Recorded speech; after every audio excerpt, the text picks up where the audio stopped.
રોજ સવારે અને સાંજે દેવી કવચનો પાઠ અવશ્ય સાંભળવો. દેવી કવચ સાંભળતા પહેલાં કોમેન્ટમાં તમારી કુળદેવીનું નામ જરૂરથી લખવું. હવે આપણે દેવી કવચનો પાઠ શરૂ કરીશું. ઓમ ચંડિકા દેવીને નમસ્કાર.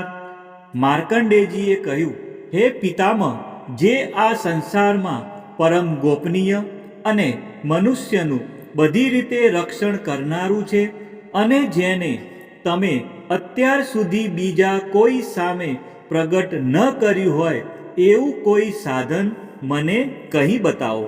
બ્રહ્માજી બોલ્યા, હે બ્રાહ્મણ, એવું સાધન તો એકમાત્ર દેવીનું કવચ જ છે, જે ગોપનીય કરતાં પણ પરમ ગોપનીય, પવિત્ર તથા બધા પ્રાણીઓ ઉપર ઉપકાર કરનારું છે. એ મહામુનિ, તે તમે ધ્યાનથી સાંભળો. દેવીની 9 મૂર્તિઓ છે. તેમને નવદુર્ગા કહે છે. તેમના અલગ અલગ નામો બતાવવામાં આવે છે. પહેલું નામ શૈલપુત્રી છે, બીજું નામ બ્રહ્મચારિણી છે, ત્રીજું ચંદ્રઘંટાના નામે પ્રસિદ્ધ છે, ચોથી મૂર્તિને કુષ્માંડા કહે છે, પાંચમી દુર્ગાનું નામ સ્કંદમાતા છે, છઠ્ઠી દુર્ગાનું નામ કાત્યાયની છે, સાતમું સ્વરૂપ એટલે કાલરાત્રિ, આઠમું સ્વરૂપ મહાગૌરી અને નવમી દુર્ગા એટલે સિદ્ધિદાત્રી. આ બધા નામ વેદ ભગવાન દ્વારા કહેવાયા છે. જ્યારે કોઈ મનુષ્ય અગ્નિથી સળગી રહ્યો હોય, યુદ્ધ ભૂમિમાં શત્રુઓથી ઘેરાઈ ગયો હોય, કોઈ સંકટમાં ફસાઈ ગયો હોય, કોઈ ભયથી ડરી ગયો હોય અને જો તેણે મા દુર્ગાનું શરણ લીધું હોય તો તેનું ક્યારેય કોઈ અમંગળ થતું નથી. યુદ્ધના સમયે મુશ્કેલી હોવા છતાં પણ તેને કોઈ વિપત્તિ ઉદ્ભવતી નથી. તેને શોક, દુઃખ અને ભય પ્રાપ્ત થતા નથી. જેમણે દેવીનું ભક્તિપૂર્વક સ્મરણ કર્યું છે તેમનો અભ્યુદય નક્કી છે. હે દેવી, જેઓ તમારું ચિંતન કરે છે તેમનું તમે ચોક્કસ કલ્યાણ કરો છો, તેમનું તમે ચોક્કસ રક્ષણ કરો છો. ચામુંડા દેવી પ્રેત ઉપર આરૂઢ થયેલા હોય છે અને વારાહી પાડા પર સવારી કરે છે. ઐન્દ્રીનું વાહન ઐરાવત હાથી છે. વૈષ્ણવી ગરુડ પર આવે છે અને માહેશ્વરી આખલા પર આરૂઢ થયેલા છે. કૌમારીનું વાહન મોર છે. વિષ્ણુપ્રિય લક્ષ્મી કમળ પર વિરાજમાન છે અને તેમના હાથમાં લાલ કમળ છે. આખલા પર આરૂઢ થયેલ દેવી ઈશ્વરીએ શ્વેત વસ્ત્ર ધારણ કરી રાખ્યા છે. બ્રાહ્મી હંસ પર બેઠેલા છે અને બધા જ આભૂષણો ધારણ કર્યા છે. આ બધી દેવીઓ માતાઓ યોગ શક્તિઓથી સંપન્ન છે, જેઓ અનેકવિધ આભૂષણો પહેરવાથી શોભે છે.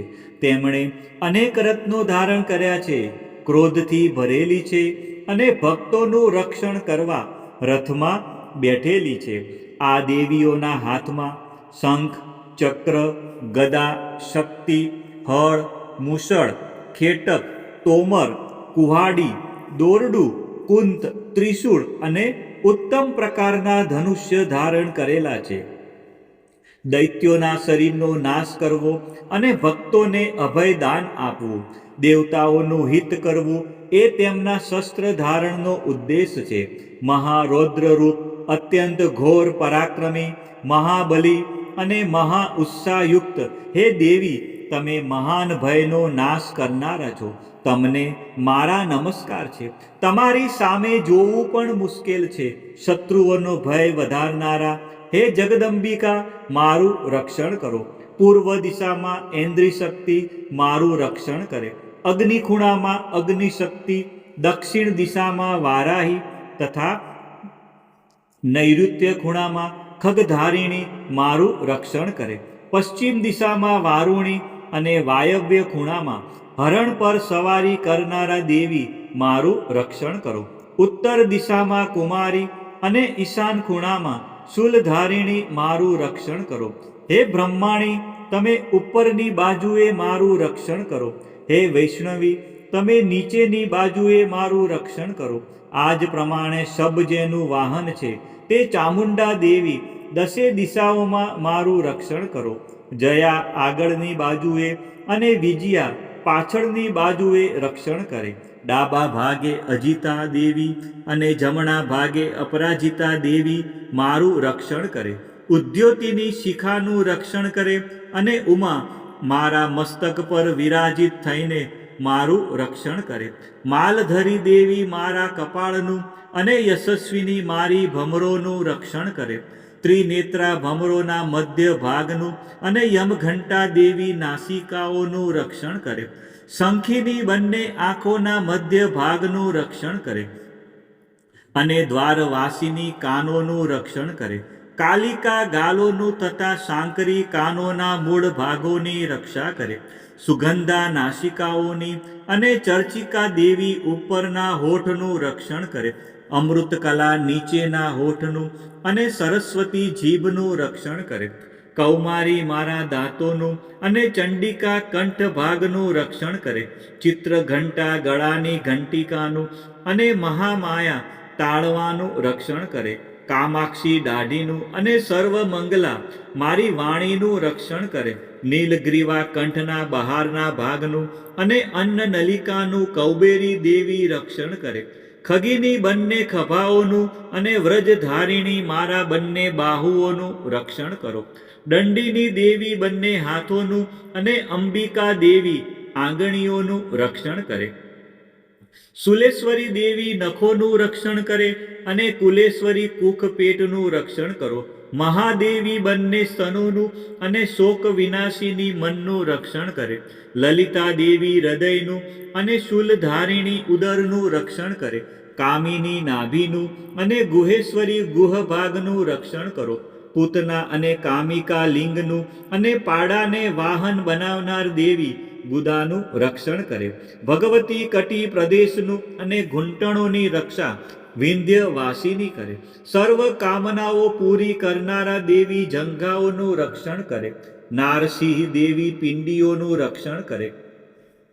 તૈજસી બંને પગોના પૃષ્ઠ ભાગનું રક્ષણ કરે. શ્રીદેવી પગોની આંગળીઓનું અને તલવાસીની દેવી પગના તળિયાનું રક્ષણ કરે. પોતાની વિકરાળ દાઢોથી ભયંકર દેખાતા કરાલી દેવી નખોનું અને ઉદ્ધવકેશીની દેવી વાળનું રક્ષણ કરે. કૌબેરી રૂવાંટીના છિદ્રોનું અને વાઘેશ્વરી ત્વચાનું રક્ષણ કરે. પાર્વતી રક્ત મજ્જા વસા માંસ હાડકાં અને મેદનું રક્ષણ કરે. કાલરાત્રિ આંતરડાનું રક્ષણ કરે અને મુકુટેશ્વરી પિત્તનું રક્ષણ કરે. પદ્માવતી કમળ કોષોના મૂળ આધારનું અને ચૂડામણી કફનું રક્ષણ કરે. જ્વાળામુખી નખોના તેજનું અને અભેગા સમસ્ત સાંધાઓનું રક્ષણ કરે. હે બ્રહ્માણી, તમે મારા વીર્યનું રક્ષણ કરો. હે છત્રેશ્વરી, મારી છાયાનું રક્ષણ કરો.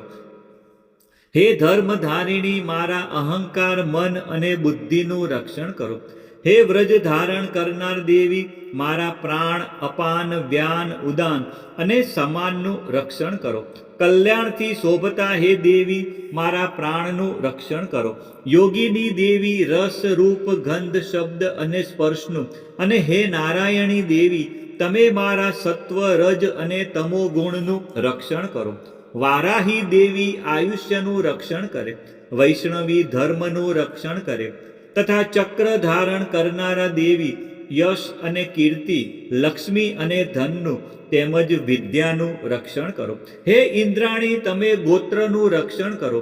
હે ભૈરવી, તમે મારી પત્નીનું રક્ષણ કરો. હે ચંડિકા, મારા પશુઓનું રક્ષણ કરો. હે મહાલક્ષ્મી, પુત્રોનું સંતાનોનું રક્ષણ કરો. હે સુપથા દેવી, મારા પથનું અને ક્ષેમકરી દેવી, મારા માર્ગનું રક્ષણ કરો. હે મહાલક્ષ્મી, રાજદ્વારી કાર્યોમાં મારું રક્ષણ કરો તથા સર્વ બાજુએ રહેલા વિજયા ચારે બાજુ રહીને રક્ષણ કરો. હે દેવી, જે સ્થાન દેવી કવચમાં કહેવાયું નથી અને તેથી રક્ષણ વિનાનું છે, તે બધા સ્થાનો તમારા વડે સુરક્ષિત થાય, કારણ કે તમે વિજયશાલિની અને પાપનાશીની છો. મનુષ્ય પોતાના શરીરનું ભલું ઈચ્છતો હોય તો તેણે દેવી કવચનો પાઠ કર્યા વિના એક ડગલું પણ ભરવું નહીં. દેવી કવચનો પાઠ કરીને જ યાત્રા કરવી. દેવી કવચના પાઠથી બધી બાજુથી સુરક્ષિત થયેલો મનુષ્ય જ્યાં જ્યાં જાય છે ત્યાં ત્યાં તેને ધન લાભ થાય છે તથા સઘળી કામનાઓ પર વિજય પ્રાપ્ત થાય છે.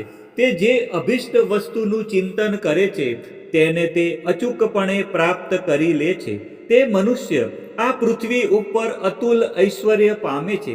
દેવી કવચથી રક્ષાયેલો મનુષ્ય નિર્ભય થઈ જાય છે.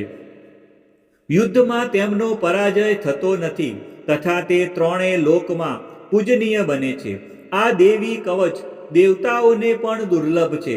જે આ દેવી કવચનો દરરોજ સવારે, બપોરે અને સાંજે એમ 3 સમયે શ્રદ્ધાપૂર્વક પાઠ કરે છે તેની દૈવી કલા પ્રાપ્ત થાય છે તથા તે ત્રણેય લોકમાં પરાજિત થતો નથી. એટલું જ નહીં, તે અપમૃત્યુથી રહિત થઈને 100 કરતાં પણ વધુ વર્ષ જીવે છે. દેવી કવચ ધારણ કરનારા મનુષ્યની રાજા તરફથી સન્માન અને વૃદ્ધિ થાય છે. આ દેવી કવચ મનુષ્યના તેજની વૃદ્ધિ કરનારું અને ઉત્તમ છે. આ દેવી કવચનો પાઠ કરનારો મનુષ્ય પોતાની કીર્તિથી શોભા પામીને પૃથ્વી ઉપર પોતાના સુયશ સાથે સાથે વૃદ્ધિ પામે છે. જે પહેલા દેવી કવચ કરીને સપ્તસતી ચંડી પાઠ કરે છે તેની જ્યાં સુધી વન પર્વત હોય ત્યાં સુધી તે આનંદથી યુક્ત આ પૃથ્વી ઉપર રહે છે. તેના પુત્રો, પૌત્રો, સંતાન પરંપરા બનેલી રહે છે. પછી દેહાંત થતા તે મનુષ્ય મહામાયાની કૃપાથી નિત્ય પરમપદને પામે છે જે દેવતાઓને પણ દુર્લભ છે. તે સુંદર દિવ્ય રૂપ ધારણ કરે છે અને કલ્યાણ શિવની સાથે આનંદનો ભાગી બને છે. બોલો શ્રી અંબે માત કી જય, ચામુંડા માત કી જય, ખોડિયાર માત કી જય, ઉમિયા માત કી જય, મહાકાળી માત કી જય, બહુચર માત કી જય, વારાહી માત કી જય, 64 જોગણી માત કી જય. આ જ પ્રમાણે રોજ સવારે, બપોરે અને સાંજે 3 સમયે દેવી કવચનો પાઠ કરવો અથવા તેને સાંભળવો.